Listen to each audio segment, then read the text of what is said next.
जय श्री कृष्णा। 12वां अध्याय भक्ति योग।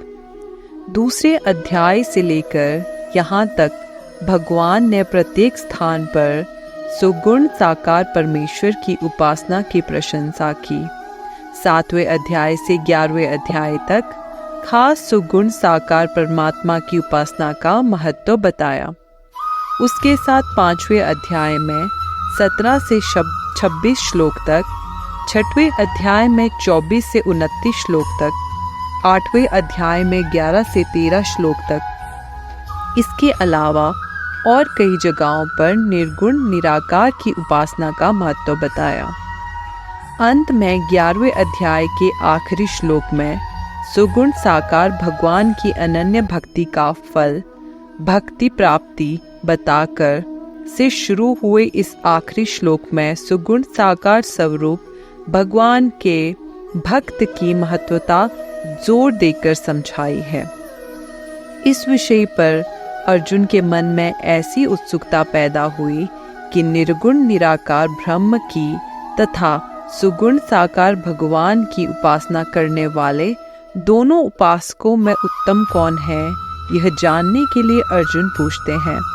अर्जुन बोले, जो अनन्य प्रेम भक्तजन निरंतर आपके भजन ध्यान में लगे रहकर आप सुगुण रूप परमेश्वर को और दूसरे जो केवल अविनाशी सच्चिदानंदन निराकार ब्रह्म को ही अतिश्रेष्ठ भाव से भजते हैं, उन दोनों प्रकार के उपासकों में अति उत्तम योगवेता कौन है।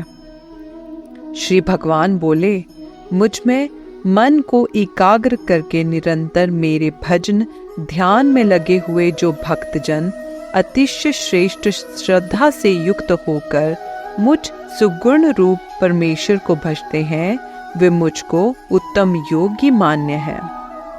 परंतु जो पुरुष इंद्रियों के समुदाय को भली प्रकार वश में करके मन बुद्धि से परे सर्वव्यापी सदा एक रस रहने वाले नित्य अचल निराकार अविनाशी सच्चिदानंद ब्रह्म को निरंतर एक ही भाव से ध्यान करते हुए भजते हैं, वे संपूर्ण भूतों के हित में रत और सब में समान भाव वाले योगी मुझको ही प्राप्त होते हैं।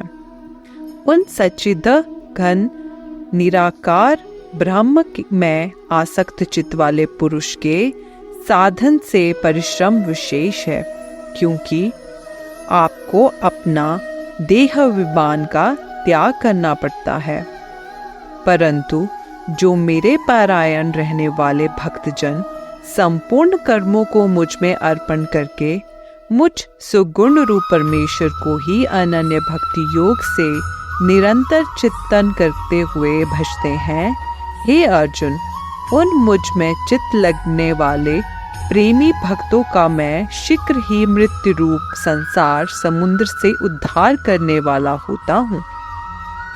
मुझ में मन को लगा और मुझ में ही बुद्धि को लगा, इसके उपरांत तू मुझ में निवास करेगा, इसमें कोई भी संशय नहीं है। यदि तू मन को मुझ में अचल स्थापन करने के लिए समर्थ नहीं है, तो हे अर्जुन, अभ्यास रूप योग के द्वारा मुझको प्राप्त होने के लिए इच्छा कर। यदि तू उपयुक्त अभ्यास से भी असमर्थ है, तो केवल मेरे लिए कर्म करने के ही पारायण हो जा।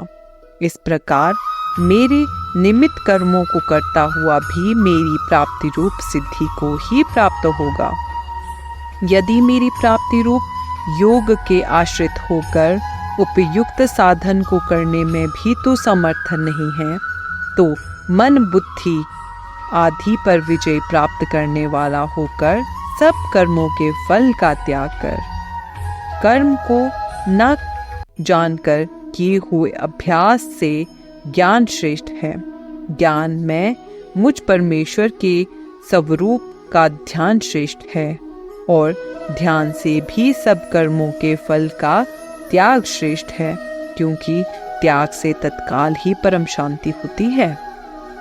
जो पुरुष सब भूतों में द्वेष भाव से रहित स्वार्थ रहित, सबका प्रेमी और हेतु रहित दयालु है तथा ममता से रहित, अहंकार से रहित, दुख सुख की प्राप्ति में सम और क्षमावान है, अर्थात अपराध करने वालों को भी अभय देने वाला है तथा जो योगी निरंतर संतुष्ट है, मन इंद्रियों रहित सहित शरीर को वश में किए हुए हैं और मुझ में दृढ़ निश्चय वाला है, वह मुझ पे अर्पण किए हुए मन बुद्धि वाला मेरा भक्त मुझको प्रिय है, जिससे कोई भी जीव उद्वेग को प्राप्ति नहीं होता और जो स्वयं भी किसी जीव के उद्वेग को प्राप्त नहीं होता तथा जो हर्ष, अमर्ष, भय और उद्वेग आदि से रहित है, वह भक्त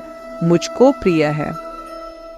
जो पुरुष आकांक्षा से रहित, बाहर भीतर से शुद्ध, चतुर पक्षपात से रहित और दुखों से छूटा हुआ है, वह सब आरंभों का त्यागी मेरा भक्त मुझको प्रिय है।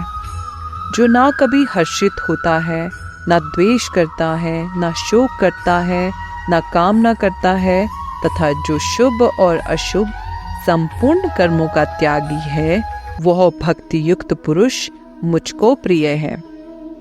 जो शत्रु, मित्र और मान अपमान में एक समान है तथा सर्दी गर्मी और दुख सुख द्वंद्वों में एक समान है और आसक्ति से रहित है, जो निंदा स्तुति को समान समझने वाला, मननशील और जिस किसी प्रकार से भी शरीर का निर्वाह होने में सदा ही संतुष्ट है और रहने के स्थान में ममता और आसक्ति से रहित है, वह स्थिर बुद्धि भक्तिमान पुरुष मुझको प्रिय है। परंतु जो श्रद्धायुक्त पुरुष मेरे परायण होकर इस ऊपर कहे हुए धर्ममय अमृत को निष्काम प्रेम भाव से सेवन करते हैं, वे भक्त मुझको अतिशय प्रेम है। इस प्रकार उपनिषद, ब्रह्म विद्या तथा योग शास्त्र रूप श्रीमद् भगवत गीता के श्री कृष्ण अर्जुन संवाद में भक्ति योग नामक 12वां अध्याय संपूर्ण हुआ। आप सभी लोगों से मेरा निवेदन है कि आप सभी लोग मेरी वीडियो को लाइक ज़रूर करें, मेरे चैनल को सब्सक्राइब करें, अपनी फैमिली फ्रेंड में शेयर करें। जय श्री कृष्णा।